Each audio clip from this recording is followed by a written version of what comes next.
히브리서 3장. 그러니 하나님의 부르심을 함께 받은 거룩한 형제 자매 여러분, 예수에 대해 깊이 생각하십시오. 그분은 우리가 사도이며 대제사장이라고 고백하는 분이십니다. 예수께서는 모세가 하나님의 원집을 위해 성실하게 일했던 것처럼 당신을 세우신 하나님께 충실하셨습니다. 집을 지은 사람이 그 집보다 더 존귀합니다. 그러므로 예수께서는 모세보다 더 큰 영광을 받으실 자격이 있으십니다. 모든 집은 그것을 지은 사람이 있기 마련입니다. 그런데 모든 것을 지으신 분은 하나님이십니다. 모세는 종으로서 하나님의 온 집에 성실하였으며 장차 하나님께서 말씀하시려는 것을 증언하였습니다. 그러나 그리스도께서는 아들로서 하나님의 온 집을 다스리는 데 성실하셨습니다. 우리가 용기와 소망을 굳게 붙들고 있으면 우리는 하나님의 집입니다. 그 소망은 우리가 자랑스럽게 여기는 것입니다. 그래서 성령께서 이렇게 말씀하십니다. 오늘 너희가 그분의 음성을 듣거든 너희는 무디고 고집스러운 마음을 품지 말아라. 너희는 광야에서 시험을 받던 때 나에게 반역하여 그런 마음을 품었었다. 그곳에서 너희의 조상들은 40년 동안이나 내가 하는 놀라운 일들을 보고도 나를 시험하고 떠보려 하였다. 그 때문에 나는 그 세대 사람들에게 화가 나서 이렇게 말하였다. 그들은 마음이 비뚤어져 언제나 딴 길로만 가고 내 길은 알지도 못한다. 나는 화가 나서 맹세까지 하며 선포하였다. 그들은 결코 나의 안식에 들지 못할 것이다. 그런 형제 자매 여러분 가운데 잊지 않는 악한 마음을 가지고 살아계신 하나님을 떠나려는 사람이 없도록 조심하십시오.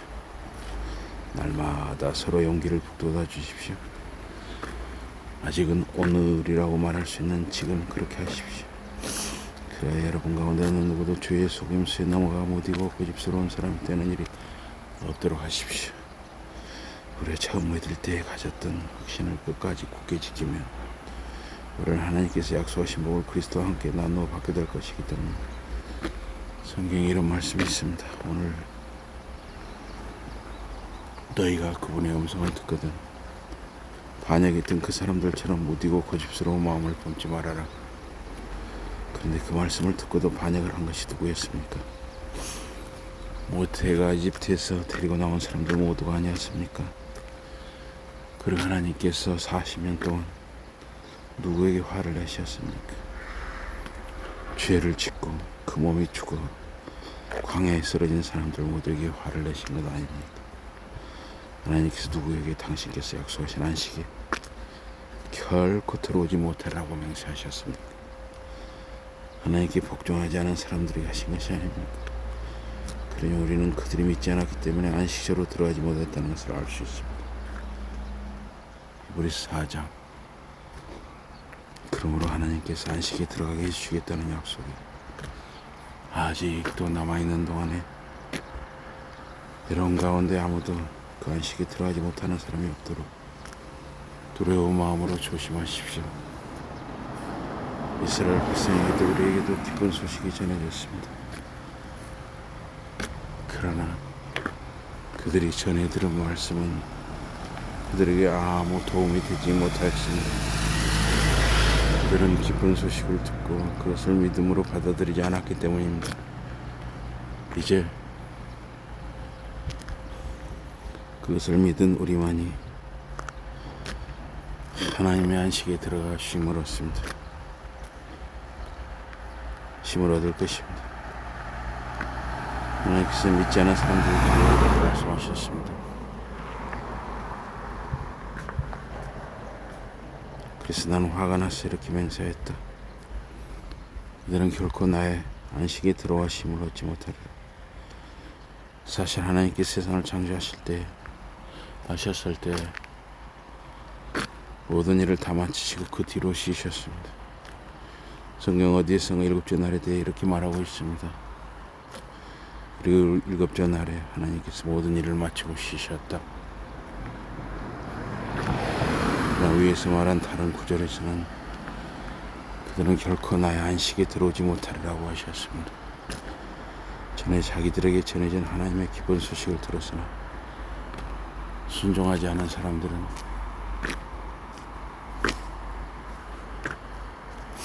하나님의 안식에 들어가지 못했습니다. 그러나 어떤 이들에게는 들어갈 기회가 아직 남아있습니다. 아이고야, 씨. 어이구, 씨.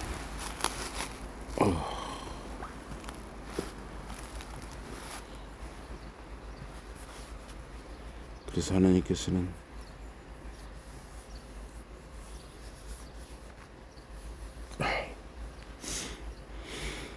당신의 안식에 들어갈 또 다른 때를 정하셨는데 그때가 바로 오늘입니다.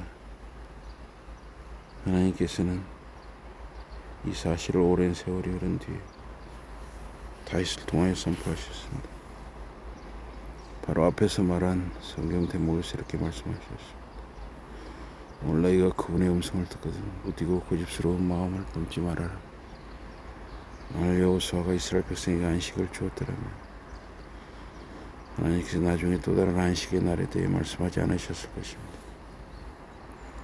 그렇다면 하나님의 백성에게는 일곱째 날의 안식이 이미 이루어진 것이 아니고 앞으로 다가올 일로 남아 있습니다. 하나님의 안식에 들어가는 사람은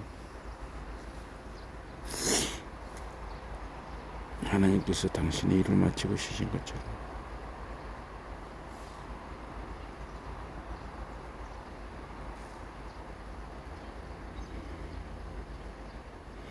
그도 자기 일을 마치고 쉬는 것입니다. 그럼 우리는 그 안식에 들어가도록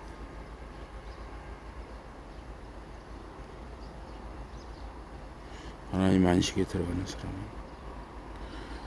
하나님께서 당신의 일을 마치시고 쉬신 것처럼 그도 자기의 일을 마치고 쉬는 것입니다. 그러므로 우리는 그 안식에 들어가도록 있는 힘을 다해 노력합시다. 아무도 옛날 사람들처럼 순종하지 않다가 떨어져 나가는 일이 없도록 합시다. 하나님의 말씀은 살아 움직입니다. 그것은 양날 칼보다 더 날카로워져서 정신과 영혼을 갈라내고 뼈마디와 뼈골을 갈라내기까지 꿰뚫고 들어가 마음의 품 생각과 속셈을 자세히 살핍니다. 이 세상의 어느 것도 그분의 눈길을 피할 수 없습니다. 하나님 앞에서는 모든 것이 드러나며 그분의 눈앞에서는 모든 것이 불거숭이가 됩니다. 그분은 우리의 재판장이시니 우리는 그분께 우리의 살아온 모습 그대로를 말씀드리지 않을 수 없습니다. 우리에게는 하늘로 들어가신 위대한 대제사장이 계십니다. 곧 하나님의 아들 예수이십니다. 그러니 우리가 고백하는 신앙을 굳게 지킵시다.